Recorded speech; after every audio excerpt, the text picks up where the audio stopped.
क्या कांग्रेस पार्टी के भीतर शशि थरूर को लेकर सब कुछ ठीक नहीं है? पार्टी आलाकमान के साथ तनाव काफी बढ़ चुका है। ये कुछ सवाल हैं जो शशि थरूर के पार्टी बैठकों से गायब रहने पर उठ रहे हैं। केरल के तिरुवनंतपुरम से चौथी बार के सांसद थरूर लगातार पार्टी बैठकों में शामिल नहीं हो रहे। पार्टी सांसद और कांग्रेस कार्य समिति के सदस्य शशि थरूर रविवार को संसद के शीतकालीन सत्र पर सोनिया गांधी की अध्यक्षता वाली रणनीतिक समूह की बैठक में भी शामिल नहीं हुए। सोनिया गांधी के आवास पर हुई इस बैठक में पार्टी की रणनीति पर चर्चा होनी थी और इसमें पार्टी प्रमुख मल्लिकार्जुन खड़गे और वरिष्ठ नेता राहुल गांधी शामिल हुए। कांग्रेस सांसद शशि थरूर ने इस मीटिंग में नहीं पहुंचने को लेकर सफाई दी। उन्होंने कहा कि वे जानबूझकर मीटिंग नहीं छोड़े। मीटिंग के वक्त फ्लाइट में था और केरल से दिल्ली लौट रहा था। इससे पहले एसआईआर को लेकर मीटिंग हुई थी, उसमें भी शशि थरूर नहीं पहुंचे। इस मीटिंग में नहीं पहुंचने के पीछे उन्होंने अपने कह सकते हैं स्वास्थ्य कारणों का हवाला दिया। शशि थरूर की गैर मौजूदगी को लेकर अधिक चर्चा इसलिए भी हो रही है क्योंकि एक और जहां वे पार्टी की मीटिंग में मौजूद नहीं रहे तो वहीं पीएम मोदी के कार्यक्रम में उपस्थित थे। इस कार्यक्रम को लेकर उन्होंने जमकर पीएम मोदी की तारीफ की। इसको लेकर उन्होंने एक पोस्ट भी शेयर किया।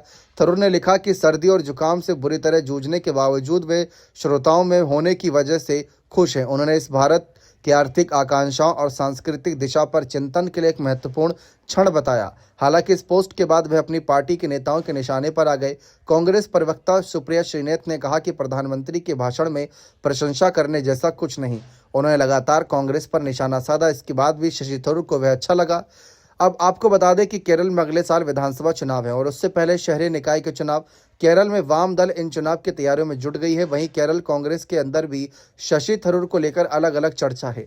शशि थरूर बनाम कांग्रेस पहली बार नहीं है। थरूर कांग्रेस के बागी गुट जिसे G23 के नाम से जाना जाता है का हिस्सा थे, जिसने 2020 में सोनिया गांधी को पत्र लिखकर पार्टी के कामकाज में व्यापक सुधारों की मांग की थी। 2 साल बाद थरूर ने कांग्रेस अध्यक्ष पद के लिए खड़गे के खिलाफ चुनाव लड़ा लेकिन हार गए।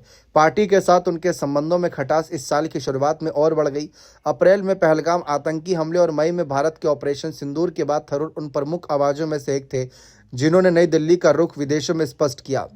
सरकार का समर्थन करने वाली थरूर की टिप्पणी उनकी पार्टी सहयोगियों को रास नहीं आई। पिछले कई महीनों से थरूर की टिप्पणियां उनकी पार्टी के रुख से अलग रही और उनके सहयोगियों ने बार बार कहा है कि थरूर के बयान कांग्रेस के रुख को नहीं दर्शाते। पार्टी प्रमुख खड़गे ने भी थरूर द्वारा प्रधानमंत्री की प्रशंसा पर अपनी नाराजगी जाहिर की है। ऐसे में अब चर्चा इस बात की है कि थरूर और कांग्रेस का रिश्ता कब तक बना रहता है। बने रहें चैनल के साथ। बहुत बहुत शुक्रिया।